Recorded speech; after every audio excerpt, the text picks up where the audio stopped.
नमस्कार मित्रांनो, आता मी आलो आहे बारामतीमध्ये गणपती विसर्जन बघण्यासाठी. आणि हे बघा रिंगण कसं आहे, चारी बाजूनी आग आहे मित्रांनो, पेट्रोल टाकून लावलेली खतरनाक रिंगण बनवलेले आहे. त्यामध्ये ही अंबाबाई थांबलेली आहे. ते बघा माळा बिळा गळ्यामध्ये, कवट्याच्या माळा, किती वजन असं. हे बघा मित्रांनो कसा आहे डोम, पेट्रोल वाचून तोंडात. यस, खतरनाक. नॉट अ जोक मित्रांनो, कोणी ट्राय करू नये. It is a very risky.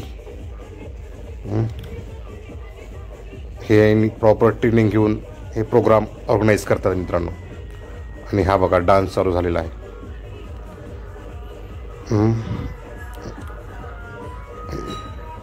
पूर्ण हे रिंगण पहिलं साईडनं पेट्रोलनं ओततात आणि नंतर त्याला पेटवलं जातं मित्रांनो. आणि त्यामध्ये हा त्यांचा खेळ चालतो. ह्यांची पूर्ण टीम असते मित्रांनो. तो म्हणतोय पेट्रोल टाक म्हणून. बघा तो बघा हा परत पेट्रोल टाकायला चालू केला आहे. पूर्ण राऊंड सर्कल पेट्रोल टाकतोय मित्रांनो. आता तो त्याला पेटवणार डोमनी आणि पूर्ण सर्कल हे आगीचं हे होणार राऊंड. त्यामध्ये ह्यांचं डान्स चालू आहे. हे बघा पेटवलं बघा.